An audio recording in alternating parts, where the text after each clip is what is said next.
एक दिन बादशाह अपने वजीरों और मशीरों के साथ दरबार में मौजूद था। बादशाह का मूड काफी अच्छा था। वो नौजवान वजीर की तरफ मुड़ा और मुस्कुरा कर पूछा, तुम्हारी जिंदगी की सबसे बड़ी ख्वाहिश क्या है? वजीर शर्मा गया, उसने मुंह नीचे कर लिया। बादशाह ने कहका लगाया और बोला, तुम घबराओ नहीं, बस अपनी जिंदगी की सबसे बड़ी ख्वाहिश बताओ। वजीर घुटनों पर झुका और आजिज़ी से बोला, हुजूर आप दुनिया की खूबसूरत तरीन सल्तनत के मालिक हैं। मैं जब भी ये सल्तनत देखता हूँ तो मेरे दिल में ख्वाहिश पैदा होती है कि अगर इसका 10वां हिस्सा मेरा होता तो मैं दुनिया का खुशकिस्मत तरीन इंसान होता। वजीर खामोश हो गया। बादशाह ने कहका लगाया और बोला, मैं अगर तुम्हें अपनी आधी सल्तनत दे दूं तो तुम क्या करोगे? वजीर ने घबरा कर ऊपर देखा और आजिज़ी से बोला, बादशाह सलामत, ये कैसे मुमकिन है? मैं इतना खुशकिस्मत कैसे हो सकता हूँ? बादशाह ने फौरन सेक्रेटरी को बुलाया और उसे 2 अहकामात लिखने का हुक्म दिया। बादशाह ने पहले हुक्म के जरिए अपनी आधी सल्तनत नौजवान वजीर के हवाले करने का फरमान जारी कर दिया। दूसरे हुक्म में बादशाह ने वजीर का सर कलम करने का ऑर्डर दे दिया। वजीर दोनों अहकामात पर हैरान रह गया। बादशाह ने अहकामात पर मोहर लगाई और वजीर की आंखों में आंखें डालकर बोला, तुम्हारे पास 30 दिन है। तुमने इन 30 दिनों में सिर्फ 3 सवालों के जवाब तलाश करने हैं। तुम कामयाब हो गए तो मेरा दूसरा हुक्म मंसूख हो जाएगा और तुम्हें आधी सल्तनत मिल जाएगी, और अगर तुम नाकाम हो गए तो पहला हुक्म खारिज समझा जाएगा और दूसरे हुक्म के मुताबिक तुम्हारा सर उतार दिया जाएगा। वजीर की हैरत परेशानी में बदल गई। बादशाह ने उसके बाद कहा,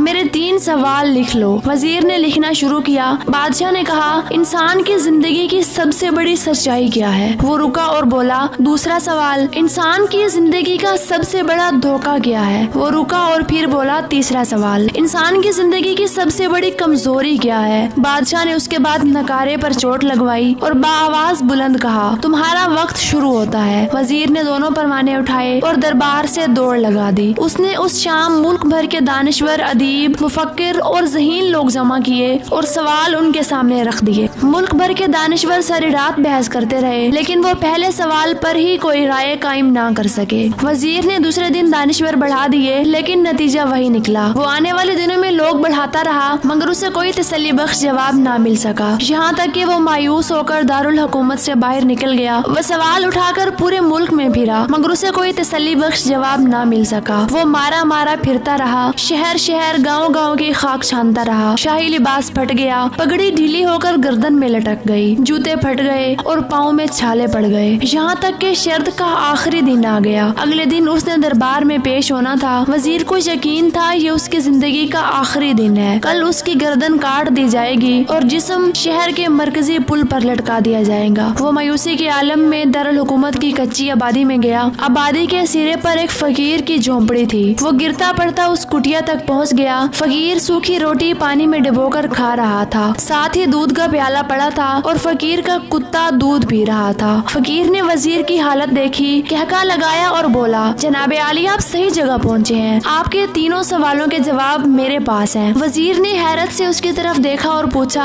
आपने कैसे अंदाजा लगा लिया? मैं कौन हूँ और मेरा मसला क्या है? फकीर ने सूखी रोटी के टुकड़े छाबे में रखे, मुस्कुराया, अपना बोरिया उठाया और वजीर से कहा, ये देखिए, आपको बात समझ आ जाएगी। वजीर ने झुककर देखा। बोरिये के नीचे शाही लिबास था। ये वो लिबास था जो बादशाह अपने करीब तरीन वज़रा को इनायत करता था। फकीर ने कहा, जनाबे आली, मैं भी इस सल्तनत का वजीर होता था। मैंने भी एक बार आपकी तरह बादशाह से शर्त लगाने की गलती कर ली थी। नतीजा अब आप खुद देख लीजिए। फकीर ने उसके बाद सूखी रोटी का टुकड़ा उठाया और दोबारा पानी में डुबोकर खाने लगा। वजीर ने दुखी दिल से पूछा, क्या आप भी जवाब तलाश नहीं कर सके थे? फकीर ने कहका लगाया और जवाब दिया, मेरा केस आपसे मुख्तलिफ था। मैंने जवाब ढूंढ लिए थे। मैंने बादशाह को जवाब बताए, आधी सल्तनत का परवाना फाड़ा, बादशाह को सलाम किया और इस कुटिया में आकर बैठ गया। मैं और मेरा कुत्ता दोनों मुतमईन जिंदगी गुजार रहे हैं। वजीर की हैरत बढ़ गई, लेकिन ये साबिक वजीर की हमाकत के तज्जिये का वक्त नहीं था। जवाब मालूम करने की घड़ी थी। चुनाचे वजीर फरियादी बन गया और उसने फकीर से पूछा, क्या आप मुझे सवालों के जवाब दे सकते हैं? फकीर ने हाँ में गर्दन हिलाकर जवाब दिया, मैं पहले 2 सवालों का जवाब मुफ्त दूंगा, लेकिन तीसरे जवाब के लिए तुम्हें कीमत अदा करना होगी। वजीर के पास शर्त मानने के सिवा कोई ऑप्शन नहीं था। उसने फौरन हाँ में गर्दन हिला दी। फकीर बोला,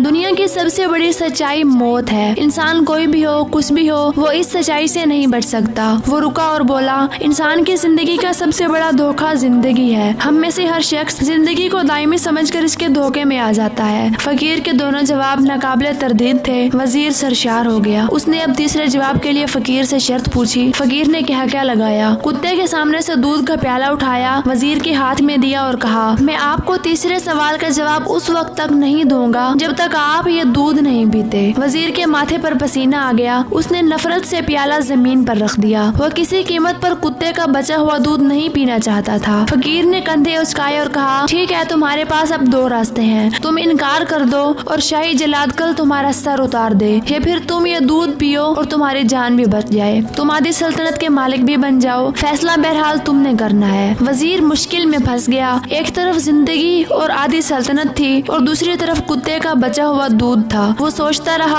रहा यहाँ तक कि जान और माल जीत गया और इज्जत नफ्स हार गई। वजीर ने प्याला उठाया और एक ही सांस में दूध पी गया। फकीर ने कहका लगाया और बोला, मेरे बच्चे, इंसान की सबसे बड़ी कमजोरी गर्ज होती है। ये उसे कुत्ते का बचा हुआ दूध तक पीने पर मजबूर कर देती है, और ये वो सच है जिसने मुझे सल्तनत का परवाना फाड़कर इस कुटिया में बैठने पर मजबूर कर दिया था। मैं जान गया था कि मैं जो जिंदगी के धोखे में आऊंगा और मौत को जितना फरामोश करता रहूंगा, मैं उतना ही गर्ज की दलदल में धंसता जाऊंगा, और मुझे रोज इस दलदल में सांस लेने के लिए गर्ज का गलीज दूध पीना पड़ेगा। लिहाजा मेरा मशवरा है, जिंदगी की इन तीनों हकीकतों को जान लो, तुम्हारी जिंदगी अच्छी गुजरेगी। वजीर शर्मिंदगी और खुद दर्सी का तोहफा लेकर फकीर की कुटिया से निकला और महल की तरफ चल पड़ा। और जो महल के करीब पहुंच रहा था, उसके एहसास शर्मिंदगी में इजाफा हो रहा था। उसके अंदर जिल्लत का एहसास बढ़ रहा था। वो इस एहसास के साथ महल के दरवाजे पर पहुंचा। उसके सीने में खौफनाक दर्द उठा। वो घोड़े से गिरा,